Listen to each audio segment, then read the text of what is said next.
စီးပွားရေးလုပ်ငန်းတစ်ခုကိုဥဆောင်နေရတဲ့လူတစ်ယောက်အတွက်အကြံဉာဏ်ကောင်းဆိုတာအင်မတန်မှအရေးပါလာပါတယ်စီးပွားရေးလုပ်ငန်းတစ်ခုတည်းကိုဥဆောင်နေရတယ်ဆိုပေမဲ့အကြောင်းအရာကဏ္ဍတွေအများကြီးကိုတွေးနေရတာဖြစ်ပါတယ်မားကတင်းကိုလည်းကိုကတွေးရတယ်ဟလာအယောင်းပိုင်းကိုလည်းကိုကတွေးရတယ်ထုတ်ကုန်ပိုင်းဆိုင်ရာဟလာထုတ်ကုန်လေးကိုဘယ်လို packaging လုပ်မလဲဘယ်လိုပုံစံလေးထုတ်မလဲထုတ်ကုန်ပိုင်းဆိုင်ရာလည်းကိုပဲတွေးရတာပဲဒါမှမဟုတ်လည်း finance ပိုင်းဆိုင်ရာငွေကြေးပိုင်းဆိုင်ရာတွေလည်းကိုပဲနော်ဥဆောင်ရတာပဲဆိုတဲ့အနေအထားမျိုးမှာကိုပဲတွေးရတာပါပဲဝန်ထမ်းရေးရာအဆရှိတဲ့ဖြစ်ပေါ့ဗျာစီးပွားရေးလုပ်ငန်းကတစ်ခုတည်းပဲဥဆောင်ရတယ်ဆိုပေမဲ့တွေးရတဲ့ကဏ္ဍတွေကအင်မတန်မှများလာပါတယ်ဒါကြောင့်မလို့ကျွန်တော်အနေနဲ့စီးပွားရေးလုပ်ငန်းရှင်တစ်ယောက်အတွက်ကိုယ့်ရဲ့စီးပွားရေးလုပ်ငန်းကိုအကျိုးကျေးဇူးများစွာရှိနိုင်မဲ့ idea တွေကိုစုပေါင်းပြီးတော့မှကျွန်တော် Bizdia ဆိုတဲ့ application လေးတစ်ခုကိုထုတ်ထားပါတယ်။နော် Bizdia ဆိုတဲ့အဓိပ္ပာယ်ကကျွန်တော် business နဲ့ idea နဲ့နှစ်ခုကိုပေါင်းပြီးတော့မှBizdia လို့ကျွန်တော်ကနာမည်ပေးထားခြင်းဖြစ်ပါတယ်အခုဒီမှာမြင်တွေ့ရတဲ့အတိုင်းပါပဲเนาะဒါကကျွန်တော်တို့ဒီမှာเนาะစီးပွားရေး idea တွေစုပေါင်းထားတဲ့ application တွေတစ်ခုပဲဖြစ်ပါတယ်ဒီမှာမြင်ရသလိုပဲကျွန်တော်တို့အပိုင်း10ပိုင်းကျွန်တော်ခွဲပြထားပါတယ်เนาะ marketing ရေးရာအပိုင်းကဏ္ဍရယ်ထုတ်ကုန်ကဏ္ဍရယ်เนาะငွေရေးကြေး finance ကဏ္ဍရယ်set to share ကဏ္ဍရယ်အယောင်းပိုင်းဆိုင်ရာကဏ္ဍရယ်ဝန်ထမ်းရေးရာเนาะကဏ္ဍရယ်ဘဝတိုးတက်ရေးကဏ္ဍရယ်ပြီးတော့ကျွန်တော်တို့စီးပွားရေးစောင်းပါဖတ်စာတွေပေါ့ဗျာဆိုပြီးတော့မှကျွန်တော်တို့ကဏ္ဍ10ခုခွဲပေးထားပါတယ်အဲ့ဒီကဏ္ဍတွေအပြင်ကျွန်တော်မကြာလှုပ်လေးရှိတဲ့ Zoom เนาะအခမဲ့သင်တန်းကိုလည်းကျွန်တော်ဒီမှာနောက်ပိုင်းတွေမှာလည်းလစဉ်ဆိုသလိုကျွန်တော်ထည့်သွင်းသွားဖို့ရှိပါတယ်เนาะပြီးလို့ရှိရင်ကျွန်တော်တို့ဖတ်စာတွေဆိုလို့ရှိရင်လည်းစီးပွားရေးဖတ်စာစောင်းပါတွေအများကြီးပါပါတယ်ဗီဒီယိုတွေအနေနဲ့ဆိုလို့ရှိရင်လည်းအကြံဉာဏ်ပေါင်းเนาะအများကြီးပါပါတယ်အခုဒီမှာပြထားတဲ့အတိုင်းပါပဲလုပ်ငန်းဝင်ငွေအမြဲတမ်းဝင်နေစေမဲ့လျှို့ဝှက်ချက်3ခုเนาะကိုယ့်ရဲ့ထုတ်ကုန်ကိုဒီအချိန်မှာဈေးတင်ပြီးတော့မှရောင်းတင်ပြီလားဘာကြောင့်ဈေးတင်တာလဲပေါ့ဗျာဟလာကိုယ့်ရဲ့လုပ်ငန်းနာမည်ကိုဘယ်သူပိုင်တင်တာလဲเนาะဆက်တူ share စာချုပ်ဆိုတာ share လုပ်ငန်းမှာလိုသလားရောင်းအားတက်စေမဲ့အချက်8ချက်အများနဲ့မတူအောင်ကွဲထွက်ခြင်းเนาะဝန်ထမ်းရေးရာကဏ္ဍမှာဆိုလို့ရှိရင်လည်းကျွန်တော်တို့ဒီမှာဝန်ထမ်းထိန်းသိမ်းနီးလန်း9တွဲဝန်ထမ်း training 5မျိုးဝန်ထမ်းတွေကိုတာဝန်ဘယ်လိုပေးရမလဲလုပ်ငန်းငွေမပြတ်အောင်ဒီအပိုင်း6ပိုင်းလေ့လာပါအဆရှိတဲ့ဖြစ်ပေါ့ဗျာเนาะကျွန်တော်တို့ဒီမှာဗီဒီယိုတွေ idea တွေအများကြီးကျွန်တော်ထည့်သွင်းပေးထားပါတယ်เนาะဒီမှာလည်းမြင်တဲ့အတိုင်းပါပဲเนาะဒီဗီဒီယိုတွေအများကြီးပါဗီဒီယိုတွေအများကြီးပါ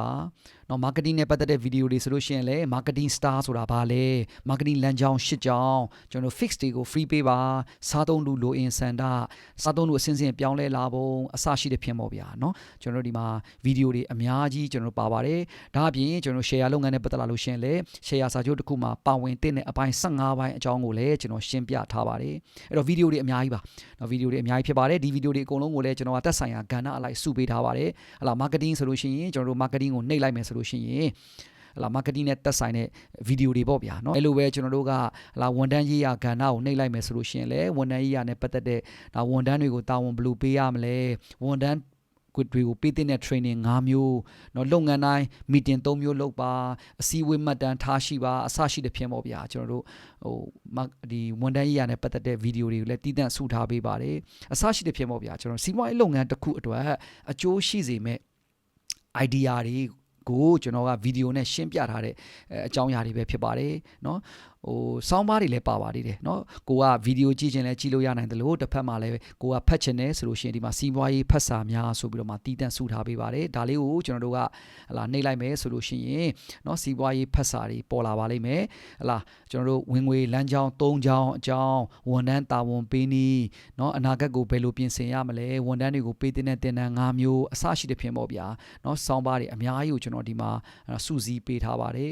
်ဒါအပြင်ပဲလားဆိုလို့ရှိရင်ဒီအပြင်ကျွန်တော်ဘာရှိသေးလဲဆိုလို့ရှိရင်ကျွန်တော်ဒီဗီဒီယိုတွေဒီ idea တွေအပြင်လစဉ်ဆိုသလိုเนาะလက်ရှိအနေအထားအရစီးပွားရေးလုပ်ငန်းရှင်တယောက်အနေနဲ့လှုပ်ဆောင်ရမယ့်အချက်တွေ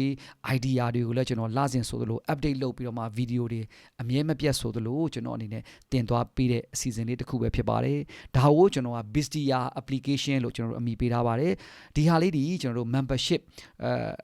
member ဝင်ရတဲ့နှစ်စဉ်ကြေးနဲ့ member ဝင်ရတဲ့အစီအစဉ်လေးတစ်ခုပါကိုကနှစ်စဉ်ကြေးတွင်းပြီးတာနဲ့ဒီဗီဒီယိုတွေအကုန်လုံးကိုကျွန်တော်ကြည့်လို့ရနိုင်တဲ့အနေအထားဖြစ်ပါတယ်ကဲစိတ်ဝင်စားတယ်ဆိုလို့ရှိရင်เนาะဒီ Bizdia လို့ရေးပြီးတော့မှကျွန်တော်စီကို message ပေးပို့ပြီးတော့မှဒီဗီဒီယိုတွေဒီအခမဲ့ Zoom တွေဒီဆောင်းပါးတွေအကုန်လုံးကိုတနေရာတည်းမှာဖတ်နိုင်တယ်လို့နောင်တစ်နှစ်အတွင်းမှာတင်သွားမဲ့လစဉ်တင်သွားမဲ့ဗီဒီယိုတွေအကြံဉာဏ်တွေ idea တွေအကုန်လုံးကိုလည်းနားထောင်နိုင်မှာလေ့လာနိုင်မှာပဲဖြစ်ပါတယ်ခင်ဗျာကဲကျေးဇူးအများကြီးတင်ပါတယ်ကျွန်တော်စိတ်ဝင်စားတယ်ဆိုလို့ရှိရင် Bizdia လို့ရေးပြီးတော့မှကျွန်တော်စီကို message ပေးပို့ပြီးတော့မှဆက်သွယ်နိုင်ပါတယ်ခင်ဗျာကျေးဇူးပါ